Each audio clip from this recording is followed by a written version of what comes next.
Welcome to ZYT's question and answer forum, where we ask straight questions coming from customers to Amod on online business, challenges, issues, budgeting, and overall role for taking ahead your online business.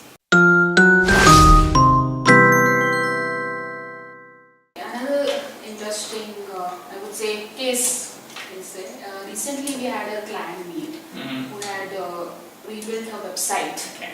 And we were just going to the website, and the client question was that there are no sign-ups happening via website with a new website design. Okay. And when we showed the logs that we maintain on the web inquiries, she was shocked to see so many inquiries like not being addressed for a time. So that was the case, like where they are unaware of the inquiries coming to them. Okay. See, let me tell you, Trupti, 80% of SMEs face this problem today. It's very worrying, and I'm so sorry that no one is trying to educate customers on this aspect. I think one of our key missions with our business is to educate customers, right?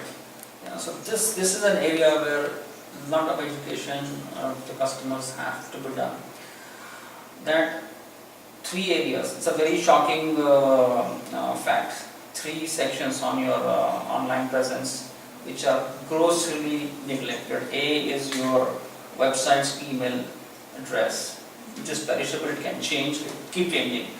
Okay, your phone number, which again can keep changing, right? And your website's contact form, yeah, which is the contact page. It's you enter your name, etc., and the details.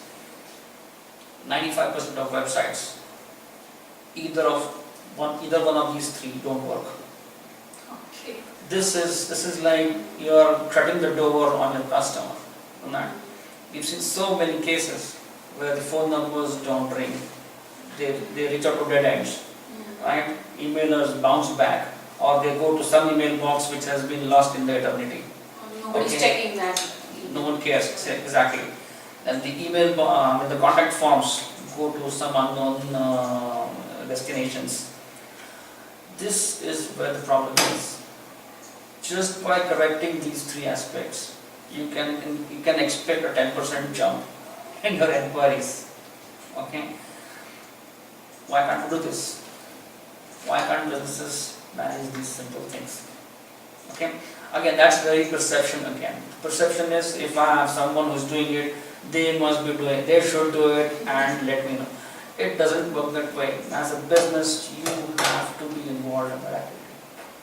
Okay? You have to have your review meetings, you have to have your analytics with whomsoever working, with the outsourced, now whatever, marketing teams. Sit down with them, evaluate this on a monthly level, depending on the scale of the business. Monthly, weekly, bi-weekly, you can decide that.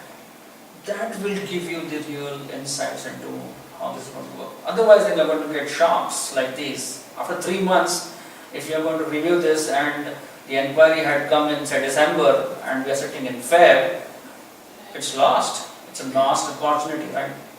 And in such a dynamic and competitive world, you cannot lose opportunities which are on your doorstep, isn't it? Therefore, I think businesses need to be more aware, SMEs have to be more aware in terms of being involved in this process, and they will see results for themselves. Just these 3 things. Hope this session was helpful to you. Please share your feedback, or if you have any other challenges taking your business online, please write to us on email mentioned on the screen. Thank you for watching this video.